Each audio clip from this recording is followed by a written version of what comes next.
The clouds parted over the Isles of Boreas. It was time to choose. The rebellion was in trouble. Ravens were scouting for the secret rebel base. They needed a game changer. Pieces of the Sky Ripper had surfaced. Renato knew that using it could go catastrophically wrong, but he was sure he could figure out how to use it safely. Also, a temple had risen out of empty desert. The Emperor had brought the Sky Ripper pieces up out of ancient burial by his obscene rituals. Could this be where the Iblis stone was hidden? Someone better get it before he does, thought Renato. And also, his old friend Lapino needed rescuing. Of course, Renato had a pretty strong suspicion that Lapino had betrayed the rebellion. But could Renato really leave an old friend to the Ravens?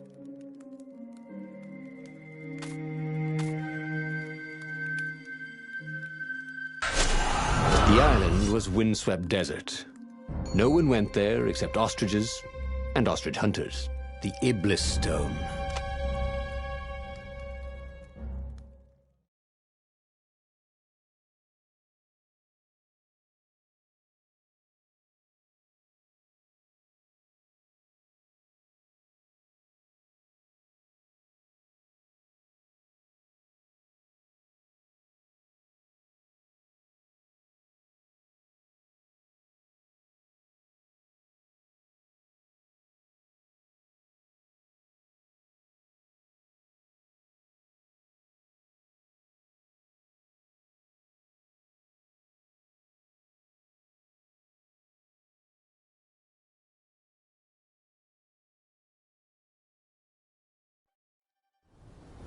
Every child could sing verses about the Sky Ripper, but ancient codices held hints of other things.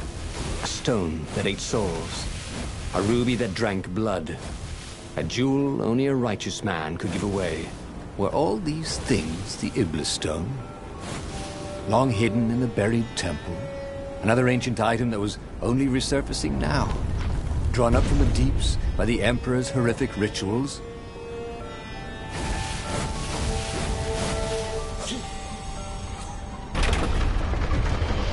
Okay, let's get this over with, and we can all go home. Well, not you, just me.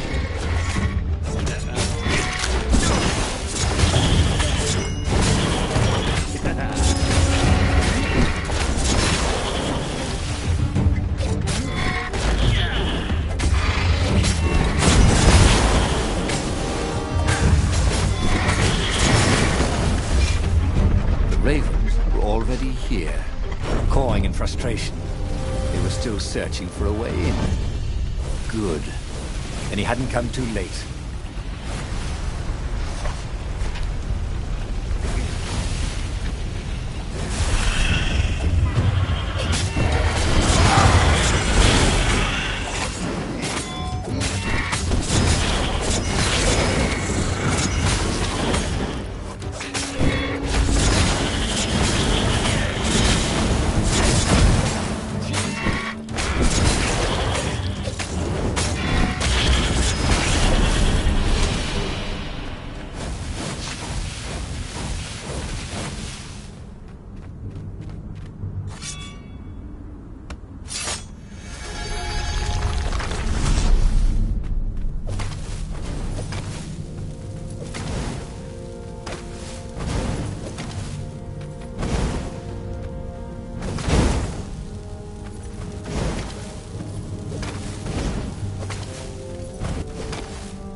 Renato was running out of ideas.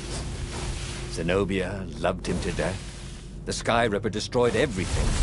Lapino was a filthy traitor.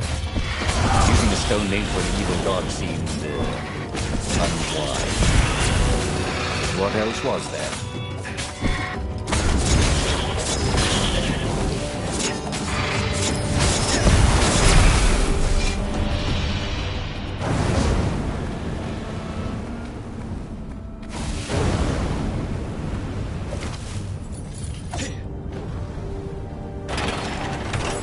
The Ravens at least could not get past this point. Obviously, the temple builders knew how to deal with tomb raiders.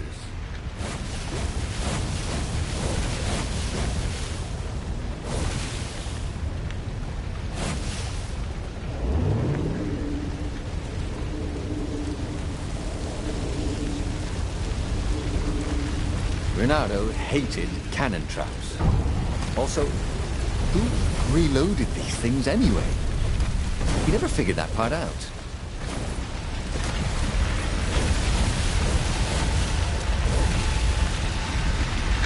It was a stone of the purest blackness.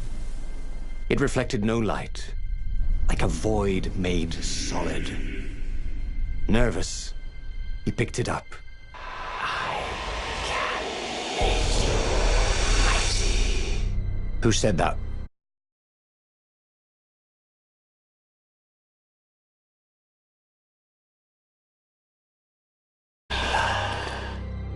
It was the stone. Eager, thirsty. Kill the Emperor's daughter.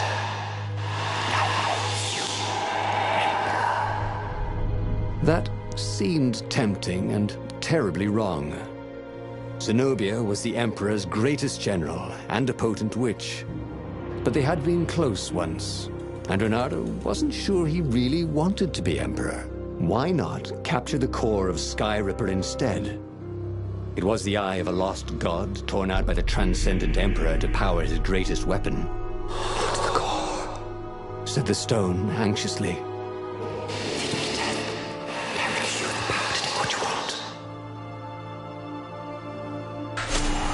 Why was he listening to a talking rock? Ah, but the rock had a point.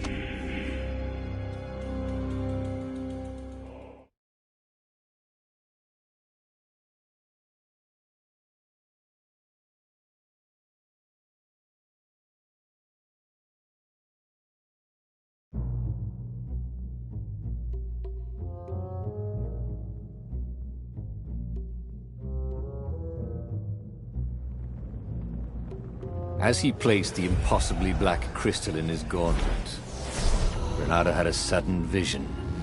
Charred fields covered in dead ravens below a black sun. Was it the time of the lost gods before the transcendent Emperor? Was it the future? Feed the souls, it whispered. Take the power. He could feel the stone's hunger for souls, its thirst for blood. All right, I get it. This was going to be interesting.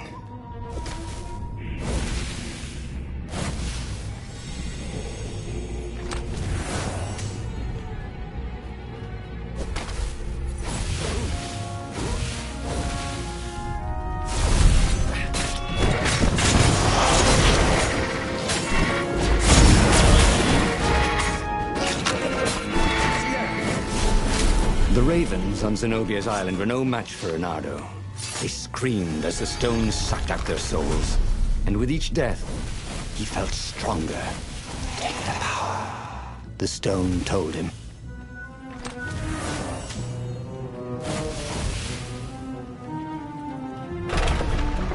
He couldn't do worse with Zenobia than he'd done with the core, could he? The market. It was going to be full of gogglers, wasn't it? Oh, it would have been so much more fun before the war. When the worst thing that could happen to you was getting fleeced buying a rug.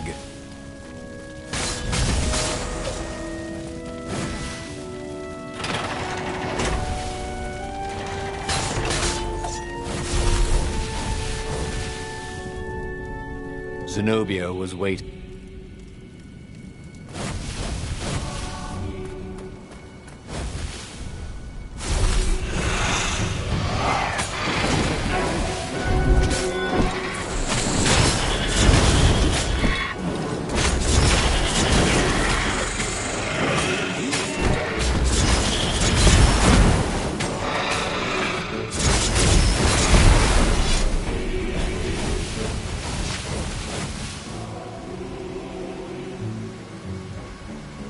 Finally, Reynardo caught up to her. He had never seen her scared before. At school, she'd been the determined, brave one. Please. No, said Zenobia. Not that way. Oh, they had been so close once. Could he really feed her soul to his demonic gem? But if he spared her, he would not get the full power of the stone. Oh, how could he be the hero he wanted to be?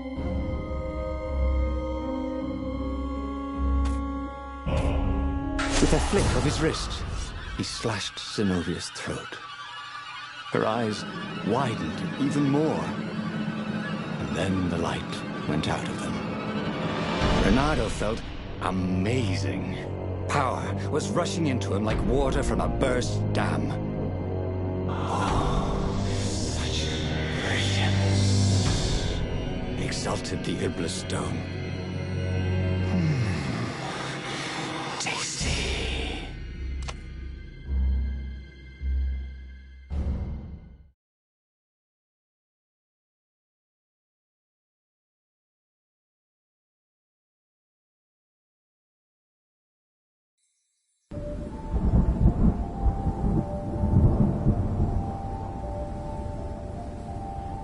The Nexus was beautiful.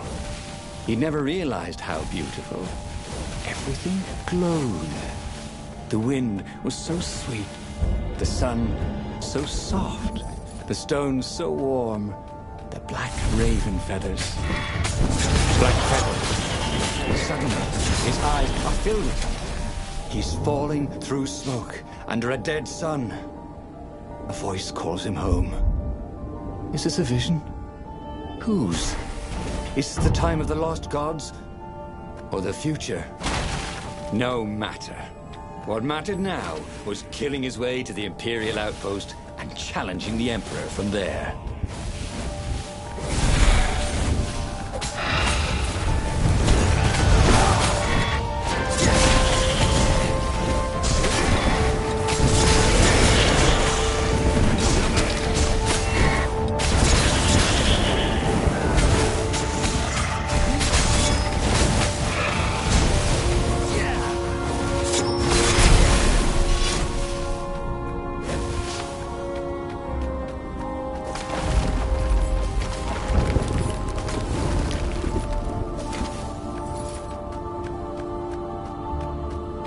Up ahead was...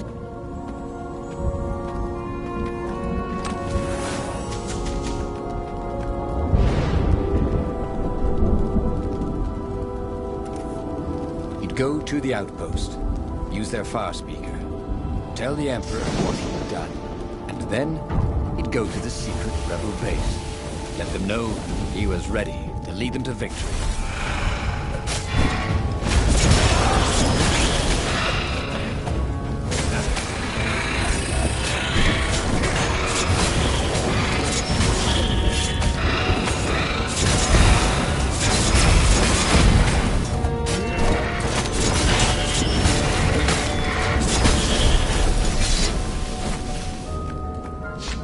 Renato rampaged through the Imperial outpost like a water buffalo rampaging. At the last moment, he remembered, but there was only silence. The Emperor was scared, like little girl. Well, he would gather the rebel army and slaughter the Imperial fleet. Yes! Applauded the Iblistone. Tremendous. Then the Emperor would have to answer his far speaker, wouldn't he? Who are you? Asked a distant voice that sounded uncomfortably like Zenobia. What have you become? The mountains. Go to the mountains, urged another that sounded a bit like Lapino.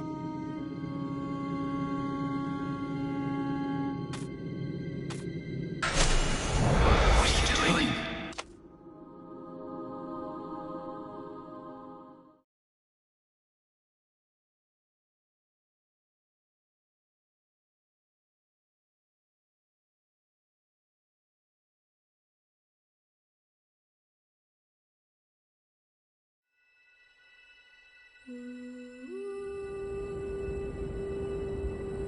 Why were there Raven Scouts here in the empty mountains? Was there nowhere you could find peace and quiet? There were other ravens here too. Shadowy ones, transparent, lining the path.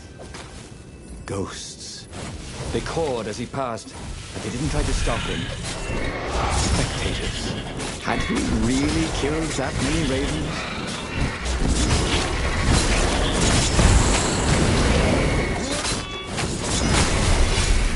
Already Already, Renato knew more than he ever had. Then he saw...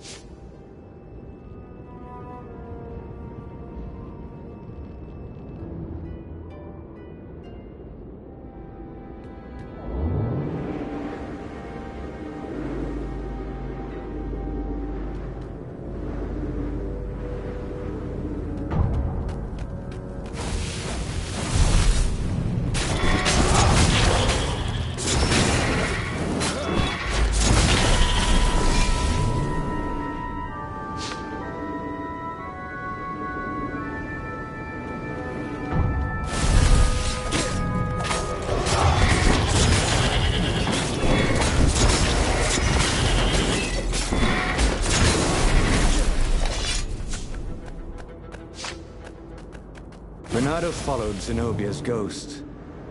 Had he gone mad, seeing ghosts? Was she running from him or leading him somewhere? He'd come here to be alone, but he'd never been less alone in his life. Every raven he had slain haunted these rocks. Was this who he was? Killer. He was terribly good at it. He was an adventurer. Or was that just another word for killer? You kill, whispered the stone. It is what you are master of. Embrace this destiny.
Job he had.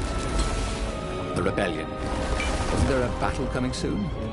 Or there'd be ravens to kill? Even an emperor? Such killing. Much wow. Ooh, he'd never been so excited.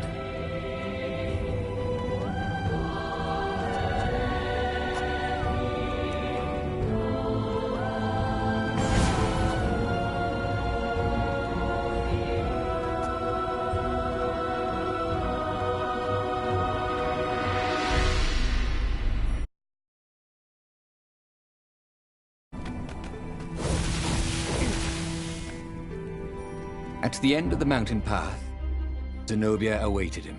Why did you kill me? She said. I was your prisoner, and I loved you. I needed the power, he said. Haven't you heard? There's a war on. Then what's your excuse for killing me? Asked his old friend Lapino, stepping out of the shadows. Because you're a filthy traitor? Said Renato. For once, Lapino didn't reply. The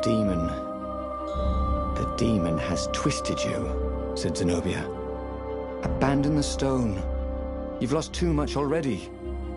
Her words bit deeper than any sword ever had. So he shook his head, and once again swung his blade through her and Lapino. It had to all mean something.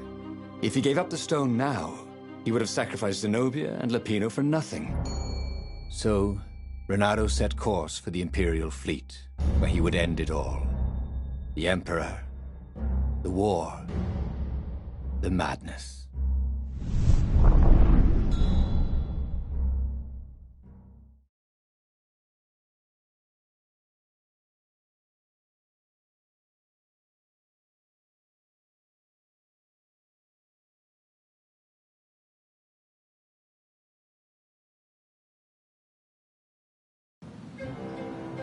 Renato boarded an Imperial ship.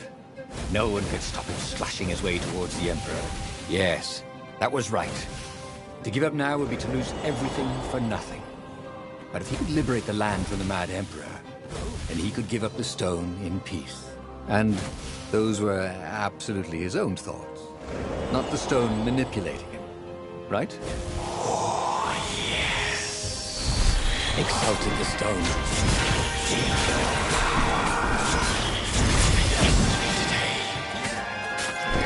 You hear a tiny voice within him.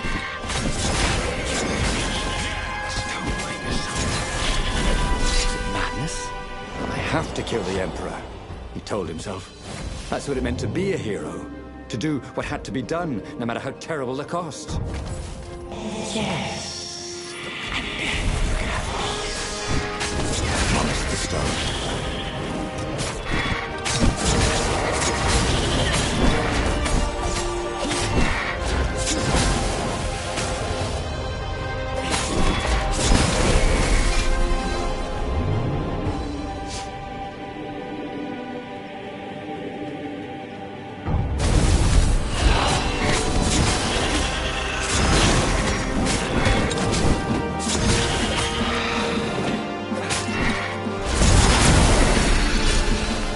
Tiny voice, whatever it was silent.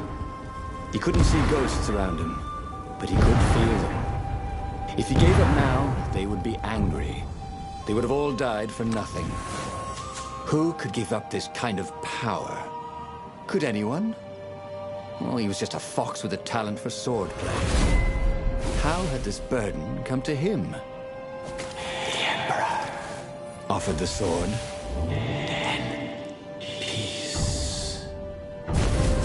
Yes, peace. That is what he wanted now.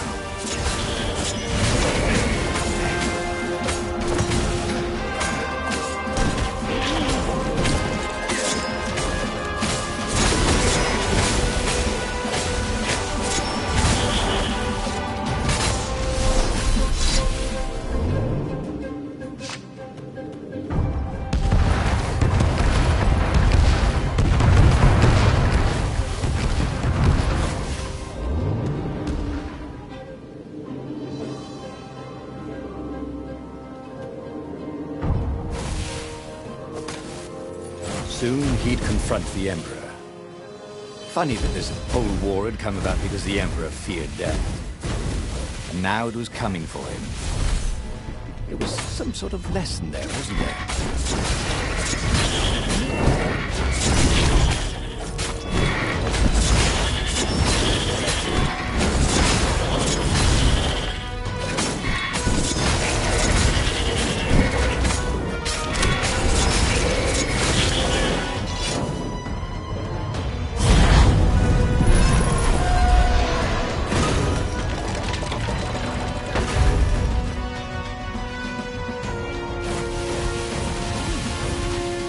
The Emperor was cowering in front of his ship.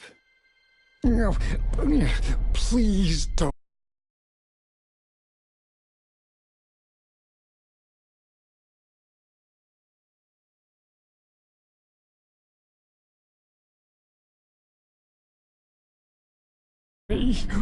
Croaked Emperor Isengrim III. Here, take the crown. I don't want it anymore. You must kill him, or he will have his troops. He will send assassins. Please, have mercy. The rebellion is us one. Or you could be emperor. I'll just go be a scientist, or minstrel, or sell gummy bears. Yeah, I promise not to bother you. It's your moment. With all the love he'd ever had for Zenobia, for Lapino, for the kit foxes he would never have, Renato raised his sword. And Renato plunged his sword into his own chest.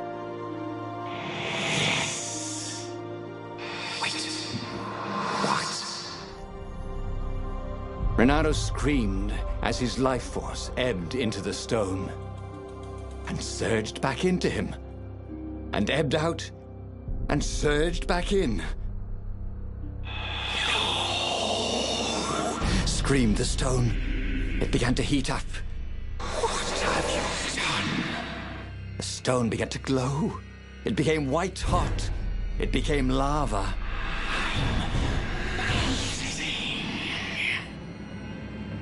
Nice knowing you, said Renato, as the lava ran like butter. And he died. He should go back to some of the choices he'd faced before. Maybe there were new paths that had opened up, like those doors he was opening up all over the map that took him to new treasures and around his enemies. But he'd learned another true thing. The Iblis Stone was evil. It would try to corrupt anyone who used it.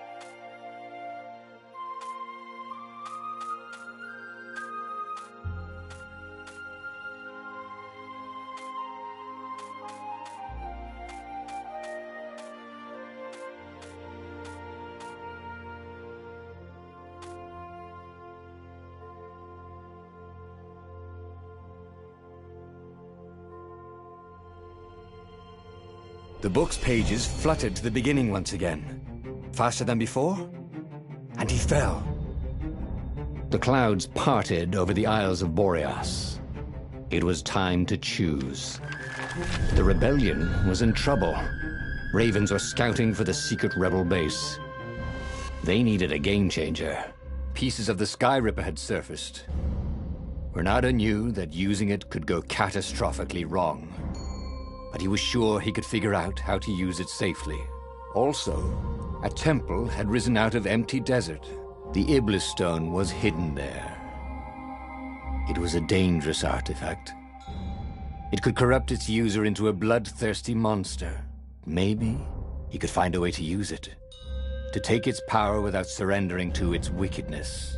And also, his old friend Lupino needed rescuing. Of course, Renato had a pretty strong suspicion that Lupino had betrayed the rebellion, and he had a gut feeling that he needed to use that to his advantage.